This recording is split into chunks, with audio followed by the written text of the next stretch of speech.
Hello Dimple દિસાઈ. તો તમે આગળના બ્લોગમાં જોયું જ હતું કે મને ઇનામ મળ્યું છે. તો આજના બ્લોગમાં આપણે જોશું કે ઇનામમાં મળ્યું શું છે.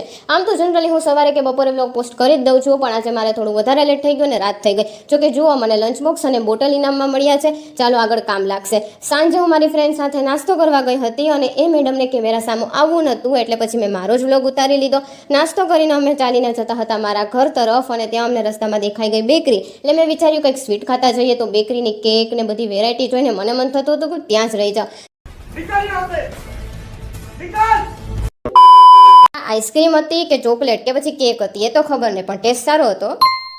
સવારના પોરમાં અમે નીકળી ગયા હતા કોલેજે જવા માટે અને રિક્ષામાં મસ્ત અંકલ ભજન વગાડતા હતા, એટલે અમે ભજન ગાતા ગાતા નીકળ્યા અને જુઓ પહોંચી પણ ગયા કોલેજ. અમે કોલેજ આવ્યા હતા મેડમનું એડમિશન કરવા માટે અને મારા ભવિષ્યની તો શું વાત કરું, મારું ભવિષ્ય તો અંધકારમય જ છે. મારા ભવિષ્યમાં ભલે ગમે તેટલું અંધારું હોય, પણ હું તમારા જીવનમાં અંધારું નહીં રહેવા દે. એટલે